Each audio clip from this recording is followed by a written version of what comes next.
J'en ai un, je pense que c'était un Mac qui devait faire un réseau de je pense. Si tu devais revenir en arrière et si tu devais refaire une chose, qu'est-ce que ça serait? J'ai trouvé aussi des cuillères chauffées, je pense qu'ils se droguaient. J'aurais dû investir hier, mais j'investis aujourd'hui. Et j'investis maintenant. Bienvenue dans le podcast de Chavez, le podcast qui révèle tout ce qui se passe vraiment dans l'immobilier et l'entrepreneuriat à Dijon. Je suis Chavez Eli, votre agent immobilier chez Grablaiement. Aujourd'hui, je suis avec Simon, le fondateur de Jaluna et HonoSuite. Alors, Simon, bienvenue. Parlons de HonoSuite et Jaluna et la différence entre les deux et qu'est-ce qui les relie. Ok. Et présente-toi, bien sûr. Merci Chavez de l'invitation. Donc moi, Simon, Avec plaisir. 34 ans, investisseur immobilier sur Dijon. Donc, pour te la faire courte, HonoSuite. En fait, l'année dernière, j'ai acheté 2 appartements, un en début d'année et un en fin d'année. Et l'idée, c'était de faire quelque chose de différenciant de ce qu'on voit sur le marché du T2 en Airbnb, parce que c'est un marché quand même très concurrentiel sur Dijon. Et donc, j'ai voulu thématiser. Donc, tu dois connaître les logements atypiques. Moi, au début, c'était un peu l'idée que j'avais. Et au final, je me suis plus orienté sur une thématisation qui, du coup, est autour du vin et du terroir bourguignon. D'accord. Voilà, donc c'est pour ça que HonoSuite, c'est des suites œnologiques, des suites viticoles en milieu urbain. Ok, magnifique. Et du coup, qu'est-ce que ça relie les deux? Ouais. En fait, HonoSuite de base, c'était juste un concept où la déco est ultra thématisée sur le thème du vin. C'est-à-dire qu'il y a des tables en fût de chêne, des fauteuils en fût de chêne. Toute la décoration est sur le milieu du vin. On a des jeux de société autour du vin. Tout est autour du vin. Et en fait, j'ai eu l'idée de vouloir du coup vendre du vin au sein de l'appartement sans avoir moi à y être. Donc en toute autonomie. Le voyageur peut du coup acheter la décoration qu'il y a et au travers d'un système de paiement. C'est là que j'ai développé Jaluna. Donc en fait, Jaluna, c'est la solution qui permet de payer des objets sur place. Et du coup, les vins, tu as des contrats avec les vignerons, comment ça se passe? Alors moi, j'ai négocié des tarifs préférentiels avec les vignerons. D'accord. Mon objectif, du coup, c'est de faire découvrir un peu le terroir bourguignon sans avoir forcément bougé de Dijon. Parce que souvent, on a des touristes, ils viennent à Dijon, mais ils viennent visiter Dijon, ils n'ont pas envie de s'éloigner sur la route des vins, etc.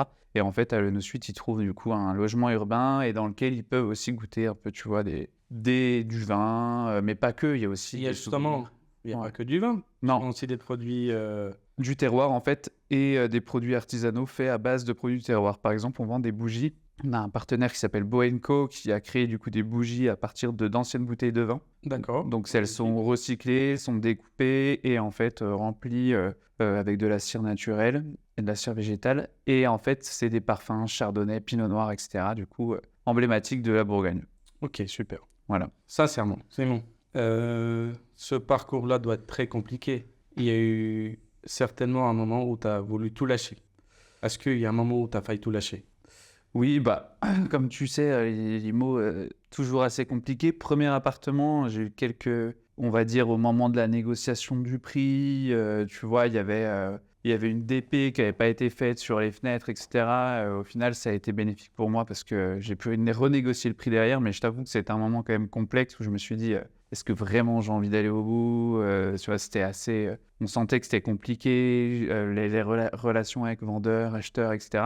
Au final, ça s'est quand même bien terminé. Non, la deuxième vente, qu'est-ce qui s'est passé concrètement? La pire des galères que j'ai eues sur le deuxième appartement, c'est qu'en fait, quand je l'ai acheté, je ne m'étais pas rendu compte que la porte n'était pas du tout isolée. Et typiquement, en fait, il était inlouable en l'état, donc en location courte durée, parce que C'est quoi au niveau des DPE? j'étais à Angers. Il y avait le sol qui n'était pas isolé, etc. Donc on a tout refait, mais en fait, au niveau de la porte, c'est une porte très ancienne, Oui. classée bâtiment historique. Alors, Simon, soyons honnêtes, combien est-ce que ça t'a coûté? On le suit. En tout, ça m'a coûté environ 140 000 euros. Donc achat, notaire, alors, on n'avait pas beaucoup de travaux dessus. Ah, on le suit, attends, 140 000 euros, dis donc, je trouve ça va. Non, ça va, ouais, ça va. En fait, l'appartement lui-même, il y avait peu de travaux. Ok. Donc on a juste remeublé et refait juste la partie chambre un petit peu, mais globalement, il n'y avait quasi pas de travaux sur celui-là. En fait, là, cette question, elle vient souvent. Ton entourage, quand tu as dit que tu allais lancer ton projet, tes projets, là, tes gros projets, qu'est-ce qu'ils t'ont dit? Alors ça dépend, parce que entourage amical, etc., ben, connais un peu mon entourage, eux, ils m'ont dit vas-y, fonce, machin, parce qu'ils sont tous dans le milieu. Bravo. C'est d'ailleurs grâce à eux, en grande partie, que je me suis lancé, que j'ai osé me lancer. Et l'entourage un peu familial, bon, c'était plus crainte, est-ce que ça va marcher, Bizarre, hein. est-ce que tu t'endettes pas trop, etc. Il y a toujours une sorte de crainte. Et heureusement, moi, j'ai plus écouté mon instinct. Et aussi, j'avais un peu la preuve au travers de mon entourage amical qui, Oui, bien sûr. donc tu vois, tu les connais très bien, les Sweet Indivio. Pour montrer que c'était possible, parce que eux aussi, c'était la même chose à peu près. Exactement, eux, ils avaient acheté des appartes en nom propre au début et après, ils ont fait une conciergerie. Et en fait, j'avais aussi un autre pote qui a 6 appartes. Donc, si tu veux, j'avais un peu de quoi m'abreuver et me rassurer autour de moi, quoi. De toute façon, l'entourage, ça te change. Bah ouais, je te confirme, mon bon Chavez. Si tu devais revenir en arrière et si tu devais refaire une chose, qu'est-ce que ça serait? Est-ce que tu regrettes? Bah, j'aurais acheté bien avant. J'aurais investi dans l'immobilier bien avant. On m'a dit si je devais investir. Non, j'aurais dû investir hier, mais j'investis aujourd'hui. Et j'investis maintenant. Sors ton téléphone et c'est parti. Exactement. Ok, on va venir sur la partie business maintenant. Ouais. Tu as 30 secondes pour me convaincre de réserver une nuit chez OneSuite. Go. Eh ben, Chavez, si tu as envie de visiter Dijon et de t'imprégner de son terroir et de sa culture dans l'appartement dans lequel tu loges, viens loger chez OneSuite. En plus, tu pourras avoir ton petit pack ciné et poser dans le lit en regardant ton film préféré sur le vidéoprojecteur. Tu pourras acheter tout ce que tu veux au sein de l'appart. Dès que tu as une petite soif, dès que tu as une petite faim, il y a tout à disposition. Donc viens te régaler à l'OneSuite. Ouais, c'est ça, le petit touch magique de Jalunière. Exactement. Bah c'est oui, ça. parce que Ouais. dans les autres appartements, tu trouves pas ça. Non, en fait, dans les autres appartements, souvent, il y a Airbnb, des... je veux dire. Dans les autres Airbnb, il y a des choses, mais ils sont thématisés, si tu veux. Les appartements, tu as, on va dire, une déco un peu sur le vin, mais tu peux pas acheter de choses sur place, quoi. Jalunière, on Oui, a bien sûr. voulu répondre, en fait, à ce qu'on aime avoir dans un Airbnb et qu'on n'a jamais eu. C'est-à-dire, moi, j'aime bien rentrer, c'est arriver autonome, je vois personne, et si je veux acheter quelque chose, je l'ai dans l'appartement, j'ai pas besoin de sortir, etc. Et t'as mis... Pour commander, c'est assez simple. Ouais, j'ai développé un système, en fait, qui permet de... Il y a un meuble, en fait, avec des vitres et des verrous, D'accord. une tablette, la personne choisit ce qu'elle veut dans le meuble. Ok. Au moment où elle paye, il y a un TPE, du coup, sans D'accord. contact, ou Apple Pay, Bravo. on paye, le code s'affiche, on ouvre le casier, on prend ce qu'on a envie de prendre, et puis après... Et t'as fait des contrats avec Apple pour ça? Ça se fait Non, automatiquement. non, en fait, c'est une application web, si tu veux, qui est D'accord. affichée sur la tablette en... Ok, oui, c'est Ouais. eux qui ont directement les liens. Exactement, Tout ça. exactement, ouais, c'est pareil. Même système. Au début, c'était des liens Stripe, d'ailleurs. Ok, d'accord. Il n'était pas aussi simple. Du coup, là, Là, c'est encore plus simple, ouais. du coup, c'est quoi le truc que tu fais toi que tes concurrents font pas? C'est quoi vraiment la différence? Bah, la différence, c'est l'hyper-thématisation. Parce que déjà, l'appartement en lui-même, sur la thématique du vin, de nos tourismes, etc., il est quand même poussé très loin. Il y a un escape game dans l'appartement. Ça, c'est Ouais. de dingue. Et puis qui permet en fait c'est des questions qui te sont posées sur le terroir bourguignon, Oui. mais en fait, tu trouves les réponses dans la décoration de l'appartement. D'accord. Et en gros, à la Je savais fin, pas ça. Ok, trop bien. puis à la fin, en fait, tu as une réduction sur la boutique Jalunière qui est dans l'appartement. Si quelqu'un gagne. Si tu gagnes, ouais, c'est ça. Tu as une réduction dessus. Donc en fait, ce que je propose et que très peu de personnes, voire quasi personne propose, c'est une boutique autonome au sein de l'appartement, Oui. et avec un escape game et en plus une hyper-thématisation. C'est-à-dire c'est le pack complet, quoi. C'est vraiment la réponse parfaite parce que c'est très à part par rapport Ouais. aux concurrents. Ouais. Que c'est des appartements classiques. Ouais, c'est ça. Bah, en fait, pour moi, aujourd'hui, le marché, il fait que l'appartement, enfin, c'est pas parce que tu as un bel appartement que tu peux être dans le top au niveau marché. Ça suffit plus pour moi. Oui. C'est très important d'avoir un bel appartement, super photo, etc. Mais aujourd'hui, en fait, tu remarques que la concurrence, elle le fait. Toi, tu es bien placé pour le savoir. Oui, bien sûr. Mais la C'est concurrence, abusé. Hein. bah ouais, ils le font de C'est plus en honteux plus. même. Je Ouais. comprends pas pourquoi. En fait, ils sont tout simplement gagnants. Bah, Parce ouais, que déjà, ils peuvent réserver. Les réservations augmentent systématiquement et tu peux augmenter les tarifs. Bah, c'est ça. Après la demande, quoi. Ouais. C'est logique. exactement. Bon, au lieu de... Bon, après, voilà. Chacun sa mentalité. Sans nous donner les chiffres exacts, est-ce que tu es rentable et combien de temps est-ce que ça t'a mis à être rentable, si c'est le cas? Oui, oui, je suis rentable sur. Je peux te donner quelques chiffres si tu veux. Sur la première année, on a lancé en février. Donc, on a raté le mois de janvier. Bon, c'est souvent le pire mois de l'année en location saisonnière, en tout cas sur Dijon. On a fait un chiffre d'affaires à 26 000 euros Dès la première année. dès la première Ah oui. année. Mais comme je t'ai dit, vu que mon entourage, moi, m'a quand même beaucoup conseillé, j'ai évité les écueils, je pense que beaucoup font Oui, bien au sûr. début. Et donc, j'ai direct des bons prestataires de ménage, tu vois, des bons. Enfin, belle qualité en fait qui m'a rapporté des bons commentaires. Et du coup, c'est une rentabilité à 22% environ. Le crédit il est couvert. On a un cash flow positif, toute charge évacuée, on va dire, en moyenne 250 euros, 300 euros net, Ok. net mensuel environ. En Ouais. moyenne, avec donc un gros pic sur juillet-août, Ce qui est logique. ce qui est logique. Et puis, on a quand même quelques mois en négatif. On a eu février, tu vois, où c'était un peu chaud. Mhm. Janvier, on est ISO. Et février, un peu en négatif quand même. C'était le pire mois de l'année 2026, c'est février. Pour l'instant. Mais tu as su te relever. Ouais. En fait, le reste compense, quoi. D'accord. Je compense. Et là, en fait, on est en train de faire un mois de mars qui est meilleur que mars 2025, mois d'avril qui est meilleur qu'avril 2025. Donc, en fait, la tranche de prix évolue aussi avec la longévité. Puis, tu sais, nous, on a développé aussi tout un branding autour de la marque Nos Suites qui nous permet aussi aujourd'hui de justifier une montée des prix progressive parce que, en Oui, fait, j'ai vu, il y a une boutique sur ton site, c'est vraiment bien fait. C'est génial. Et ça te suffisait pas un seul business en suite. Pourquoi Jalunia? En fait, si tu veux, Jalunia, à la base, je l'ai fait pour moi. Je l'ai fait parce que je voulais proposer quelque chose à mes voyageurs au sein de mes appartements. Et au final, plus j'en parlais autour de moi, plus les gens me disaient Ah, mais C'est pourquoi trop bien. tu commercialises pas la solution, etc. Donc en fait, je me suis dit bon, tant qu'à faire, je vais faire un SaaS, en fait, tu vois, où tu peux utiliser en fait tout le système de paiement Jalunia. Si tu as envie de chez toi de mettre un casier, etc. J'ai fait usiner aussi des meubles Ok. typiques Jalunia où on peut mettre une tablette dessus, etc. Et là, on est en développement un peu commercial sur ça. Là, on va dire que la société est en construction. Ok. Voilà. T'as un commercial, c'est qui fait le commercial? Alors là, on est en cours d'association sur ce sujet avec quelqu'un qui s'appelle Jean-Baptiste. Et est-ce que tu cherches à grandir plus tard?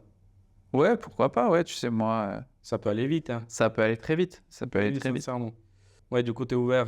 Plus si, voilà, demain, si tu as besoin de faire une équipe, tu veux pas garder encore. Alors, en fait, ouais, ça, c'était le grand sujet. C'était au début, je voulais tout garder un peu Oui, pour voilà. moi. Mais en fait, moi, si tu veux, là, j'ai atteint mes limites parce que moi, je suis en CDI à côté. J'adore mon taf, ce que je fais à côté. Et j'ai pas pour objectif de complètement délaisser ce que je fais. Mhm.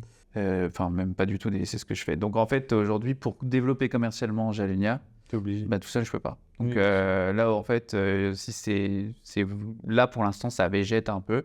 Et vu qu'il y a plein de gens qui me demandent, là, je suis pas en capacité de répondre. Mais du coup, l'idée, c'est de prendre un associé qui développerait la partie commerciale et la partie logistique aussi. Mais il y a pas Avec mal les d'intelligence fournisseurs. artificielle que tu peux mettre à Ouais. disposition. Les agents IA, ça. Ouais, Ça moi, aide tu beaucoup. sais, là-dessus, je suis au taquet aussi. Oui, oui. Ouais, Moi donc, aussi.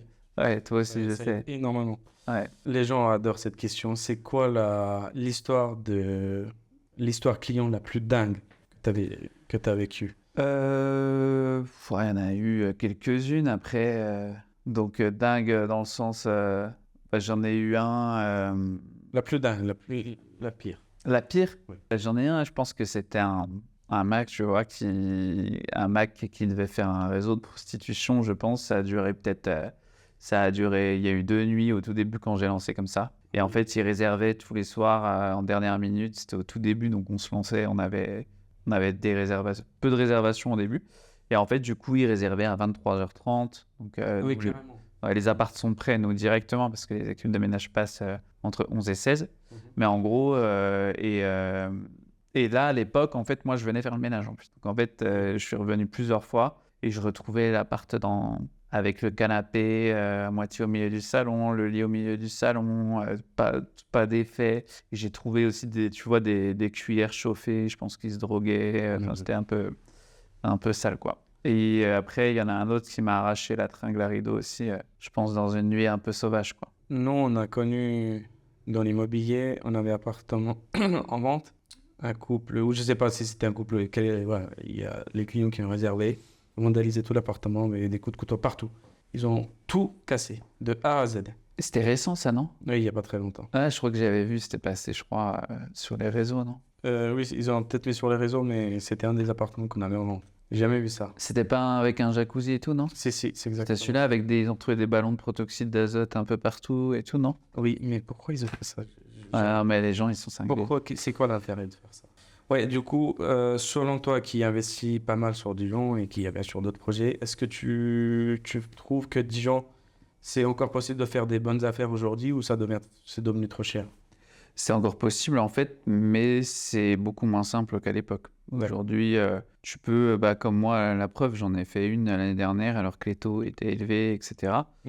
Mais en fait, il faut bien connaître ou bien se faire accompagner sur, en gros, les bonnes rues à cibler, parce qu'on en est quand même là, moi, je trouve, à Dijon, où il faut la bonne rue. Et tu connais le célèbre dicton.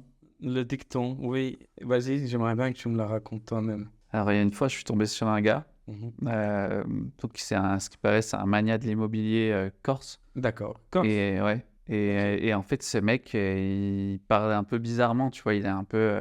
Et du coup, il me parlait de Cachem, Cachem, Cachem. Ah, ça me parle, ça. Tu l'as pas vu passer, ça? C'était Ah, si, tout à fait. tu vois. Et en fait, ce gars, après, j'ai demandé donc, je comprenais rien. Ça signifie quoi? Ben, tu vois, je comprenais rien. Location, Exactement, voilà. Ah, emplacement. Et en fait, voilà, le mec, il Emplacement. parlait un peu bizarrement. D'accord. Et donc, du coup, en fait, il voulait dire, comme diraient nos amis anglo-saxons, location, location, location. Au final, il me disait ça se prononçait un peu Cachem. Et le secret, ça se trouve que c'est ça. Hein. Et en fait, le secret, donc pour moi, c'est l'emplacement, mais c'est même plus, on dit même plus, ah ben, ton logement, il peut marcher parce qu'il est en hypercentre, tu vois. Parce qu'en hypercentre, ça veut dire quand même relativement cher, mais en fait, tu as des rues qui sont en hypercentre qui restent moins chères que d'autres. Oui, bien sûr. Donc on est dans l'hyper-précision, Cachem hyper précis, quoi. Oui, Cachem. Ça reste quand même emplacement. C'est la même chose. Hein, vous Ouais. cherchez pas ce que c'est. Je sais pas qui était le grand sage, mais il a raison quand même. Il serait peut-être invité sur ce podcast un jour, hein. Oui, écoute, avec plaisir, s'il accepte, faudra le trouver déjà. Ouais, il faut le trouver. Alors, du coup, si, admettons, tu avais 300 000 euros à investir à Dijon, t'achèterais quoi? À Dijon même, hein. Oui. Dans Dijon, pas alentour. Oui, dans le Dijon. Ok. Eh ben, je pense que je prendrais un T3, T4. Ah oui, carrément, T4. Ouais. Moi, j'aime bien rez-de-chaussée. D'accord. J'aime bien Oui, il y entrer. a plus de chance. Et j'aime bien, moi, pas passer par la copro. Que mes voyageurs, ils entrent, ils aient un accès direct dans l'appartement depuis la rue. Donc, je fais un achat comme ça sur un T3, T4, rez-de-chaussée, accès direct depuis la rue. Et pourquoi T3, T4? Parce qu'en fait, c'est le marché du T2, T1 bis, studio, etc. Sur location courte durée, c'est ultra saturé quand même à Dijon, même avec un Oui, c'est vrai. hyper thématisation. Au final, tu t'en sors, mais c'est devenu quasi la norme pour s'en sortir, quoi. Donc moi, je ferais ça. Du coup, un T3 ou un T4? Ouais. Ok, oui, d'ailleurs, les secteurs publics. Moi, j'adore ce secteur. Ah, parce que tous tes appartements sont là-bas. Ouais, c'est ça. J'adore parce que, alors, il y a aussi un côté pratique, hein, c'est plus accessible pour moi parce que moi, j'habite un peu plus loin de Dijon, côté secteur et public, mais du coup aussi parce que ça reste très accessible. Très bien, merci beaucoup. Dijon, dans 5 ans, ça ressemble à quoi? Donne-moi ton avis honnête. Sur l'immobilier? Oui, bien sûr. Écoute, moi, je regarde l'immobilier quand même depuis 2 ans maintenant. Je trouve que, je sais pas ce que tu en penses d'ailleurs, preneur de ton avis. Je trouve que ça a un poil baissé quand même. Je sais pas si c'est vrai, hein. Et moi, c'est en regardant le Bon Coin, je trouve qu'il y a une mini baisse. Après le Covid, il y a une grosse... Ouais, voilà. Ça a baissé. Moi, je regarde depuis 2 ans environ. Donc 2024. Et je trouve qu'en 2024 à 2025, c'était un peu comme ça. 2026, j'ai trouvé que ça m'a un peu... Enfin, qu'il y avait des meilleures affaires à faire, tu vois. Et là, par contre, je pense que ça va repartir un peu à la hausse. C'est logique. En fait, plus t'as de monde, plus ça monte. C'est ça. Et en fait, par contre, il y a plein de choses qui peuvent influer le marché. Typiquement, là, avec les nouvelles législatives et notamment tout ce qui se dit un peu sur la location courte durée. Il peut y avoir une vague d'appartements Airbnb qui se retrouvent sur le marché et du coup qui vont venir peut-être potentiellement dérégler un poil de marché. C'est tout à fait possible comme un petit peu à Beaune, ce qui s'est passé. Ouais, voilà, exactement. Ok, très bien, merci. Est-ce que tu as eu des clients, par exemple, déjà tu as des clients d'où? Paris, l'étranger, est-ce que tu as déjà eu des clients qui te disent qui voudraient acheter ton appartement ou est-ce qu'ils ont vraiment adoré, etc. Quelque chose comme ça. Alors moi j'ai beaucoup de touristes étrangers. Donc D'où par exemple plutôt anglais, allemand? ouais, beaucoup d'Allemands, Américains, Mexicains, Ah oui, Australiens, ok, ouais, ok. un peu Japonais aussi, D'accord, Néerlandais aussi, d'accord. pas mal. Donc moi non, pas trop de je voudrais acheter ton appart, tu vois. Oui. Je dirais que j'ai 60% de clientèle étrangère, 40% environ de... 60% quand même. Ouais. Et pas trop, par contre, acheter des choses dans mon appartement. Tu vois, les meubles, la déco, ça j'en ai plein. Combien de pourcents de clients achètent quelque chose avec Julien? Ok, donc combien repartent avec une bouteille ou des choses comme ça? Je dirais qu'il y a un client sur 5, tu vois. Un client sur 5. Et en fait, ça va dépendre de la durée des résas. Tu vois, c'est pour ça, souvent, quand tu fais de la location courte durée, tu veux faire des résas plutôt longues pour éviter tu vois, la répétition des frais de ménage, donc des coûts variables. D'accord. Oui, mais en fait, moi, pas trop, parce qu'au final, des fois, quand j'ai plein de réservations, même de une nuit ou deux, au final, j'ai plus de chances de vendre de ce qu'il y a dans l'appartement. Ah oui, bien Tu sûr. vois, ce qu'il y a avec Jalunia. Ok. Donc derrière, des fois, les mois où je paye le plus ma femme de ménage, c'est les mois où je vais faire le plus d'upsell avec Jalunia. Ok. Donc tu vois, c'est ça qui est un peu... C'est pour ça que c'est intéressant d'avoir aussi un système d'upsell comme ça, parce que ça permet de compenser le coût variable, tu vois, de ta femme de ménage Ok, très bien. sur des nuits à répétition. C'est pas pour rien qu'on dit dans les magasins. Et avec ceci, et toi, tu as réussi à créer le système, 2 ans Airbnb et avec ceci. Voilà, ton concept. Génial. Ouais. Génial. Un petit challenge. Un jeune ou quelqu'un qui voudrait se lancer dans le business sur Dijon, tu as 10 secondes pour lui dire qu'est-ce que tu dirais? Eh ben, je lui dirais que s'il veut que ça marche, de se faire accompagner et de faire une licence de marque No Suite, parce qu'aujourd'hui, on est ouvert à la licence de marque. Donc, en fait, de venir avec nous, on va le conseiller, on va lui aider à trouver le logement, on va le former aux outils. Ouais, la chance de réussir. Exactement. Et il fera peut-être, comme nous, des marges à 22%, quoi. Très bien, merci. Une dernière question. Simon, dans 10 ans, il fait quoi? Qu'est-ce qu'il devient? Eh bien, écoute, très, très bonne question. Très, très bonne question. Si je dois me concentrer, du coup, sur No Suite, Jalunia, etc., ce que j'espère, et ce que je me souhaite, c'est que No Suite devienne une sorte de chaîne avec au début licence de marque, ensuite réseau de franchise national. Et mondial, bien sûr. Et mondial, peut-être. Et peut-être d'avoir des hôtels No Suite aussi. Ça, c'est aussi une autre vision. Moi, je rêve grand. Tu sais, il faut absolument. Voilà. Donc, ça, et Jalunia, en espérant que le système Jalunia, pareil, devienne une norme dans l'upsell location courte durée. Écoute, c'est ce que je me souhaite. Et du coup, est-ce que tu as fait des recherches dans le monde ou aux États-Unis? Est-ce que ça existe, ce que tu as fait? Il y a Jalunia, en fait, il y a eu plusieurs systèmes qui ont été lancés. Et en France? En France aussi, il y en a qui ont essayé plusieurs fois, tu vois, de faire des ventes d'upsell dans des boîtes verrouillées. On va dire aussi haut de gamme que Jalunia, non. Oui, c'est vrai, c'est très très ouais, on est voilà. bien d'accord. Au niveau du meuble, tu vois, du design, etc. Mais ça a déjà été tenté plusieurs fois. Tu sais, c'est quoi le secret des meilleurs? Ils reprennent toujours les choses qui ont été faites et ils les font en mieux. améliorent. Exactement. Et ils font... Ouais, et c'est ça. Beaucoup plus rapidement.